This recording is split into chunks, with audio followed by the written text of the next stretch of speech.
সোণাপুৰৰ জুবিন ক্ষেত্ৰক লৈ নিৰ্দেশনা জাৰি চৰকাৰ প্ৰশাসনৰ কামৰূপ জিলা দণ্ডাধীশে জাৰি কৰিলে নিৰ্দেশনা। জুবিন ক্ষেত্ৰত হোৱা কিছু অপ্ৰীতিকৰ পৰিস্থিতিৰ পাছতেই এই নিৰ্দেশনা চৰকাৰৰ। জুবিন ক্ষেত্ৰক লৈ ঘোষণা কৰা হৈছে কিছু নিয়মাৱলী। পুৱা 6 বজাৰ পৰা নিশা 10 বজালৈকে খোলা থাকিব জুবিন গাৰ্গৰ সমাধি ক্ষেত্ৰ। মদ্যপান বা আন কোনো ধৰণৰ নিচাজাতীয় দ্ৰব্য সেৱন কৰা লোকক জুবিন ক্ষেত্ৰৰ চৌহদত প্ৰৱেশ কৰিবলৈ দিয়া নহ'ব।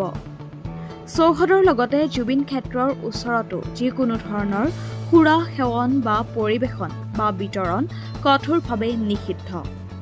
কামৰূপ জিলা দণ্ডাধীশে জাৰি কৰিলে এই নিৰ্দেশনাসমূহ। জুবিন ক্ষেত্ৰত হোৱা কিছু অপ্ৰীতিকৰ পৰিস্থিতিৰ পাছতে এই নিৰ্দেশনা চৰকাৰৰ। এই নিৰ্দেশনাৰ পাছত ঈশ্বৰ পুত্ৰ জুবিনৰ সমাধিত পুনৰ কোনো অপ্ৰীতিকৰ পৰিস্থিতি নঘটাৰ আশা কৰিছে ৰাইজে। সোণাপুৰৰ জুবিন ক্ষেত্ৰক লৈ নিৰ্দেশনা জাৰি চৰকাৰ প্ৰশাসনৰ কামৰূপ জিলা দণ্ডাধীশে জাৰি কৰিলে নিৰ্দেশনা। জুবিন ক্ষেত্ৰত হোৱা কিছু অপ্ৰীতিকৰ পৰিস্থিতিৰ পাছতেই এই নিৰ্দেশনা চৰকাৰৰ। জুবিন ক্ষেত্ৰক লৈ ঘোষণা কৰা হৈছে কিছু নিয়মাৱলী। পুৱা 6 বজাৰ পৰা নিশা 10 বজালৈকে খোলা থাকিব জুবিন গাৰ্গৰ সমাধি ক্ষেত্ৰ। মদ্যপান বা আন কোনো ধৰণৰ নিচাজাতীয় দ্ৰব্য সেৱন কৰা লোকক জুবিন ক্ষেত্ৰৰ চৌহদত প্ৰৱেশ কৰিবলৈ দিয়া নহ'ব। চৌহদৰ লগতে জুবিন ক্ষেত্ৰৰ ওচৰতো যিকোনো ধৰণৰ সুৰা সেৱন বা পৰিৱেশন বা বিতৰণ কঠোৰভাৱে নিষিদ্ধ।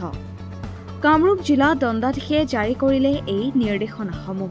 জুবিন ক্ষেত্ৰত হোৱা কিছু অপ্ৰীতিকৰ পৰিস্থিতিৰ পাছতে এই নিৰ্দেশনা চৰকাৰৰ। এই নিৰ্দেশনাৰ পাছত ঈশ্বৰ পুত্ৰ জুবিনৰ সমাধিত পুনৰ কোনো অপ্ৰীতিকৰ পৰিস্থিতি নঘটাৰ আশা কৰিছে ৰাইজে। সোণাপুৰৰ জুবিন ক্ষেত্ৰক লৈ নিৰ্দেশনা জাৰি চৰকাৰ প্ৰশাসনৰ কামৰূপ জিলা দণ্ডাধীশে জাৰি কৰিলে নিৰ্দেশনা। জুবিন ক্ষেত্ৰত হোৱা কিছু অপ্ৰীতিকৰ পৰিস্থিতিৰ পাছতেই এই নিৰ্দেশনা চৰকাৰৰ। জুবিন ক্ষেত্ৰক লৈ ঘোষণা কৰা হৈছে কিছু নিয়মাৱলী। পুৱা 6 বজাৰ পৰা নিশা 10 বজালৈকে খোলা থাকিব জুবিন গাৰ্গৰ সমাধি ক্ষেত্ৰ। মদ্যপান বা আন কোনো ধৰণৰ নিচাজাতীয় দ্ৰব্য সেৱন কৰা লোকক জুবিন ক্ষেত্ৰৰ চৌহদত প্ৰৱেশ কৰিবলৈ দিয়া নহ'ব।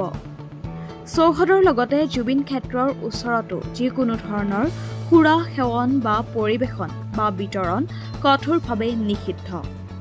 কামৰূপ জিলা দণ্ডাধীশে জাৰি কৰিলে এই নিৰ্দেশনাসমূহ। জুবিন ক্ষেত্ৰত হোৱা কিছু অপ্ৰীতিকৰ পৰিস্থিতিৰ পাছতে এই নিৰ্দেশনা চৰকাৰৰ।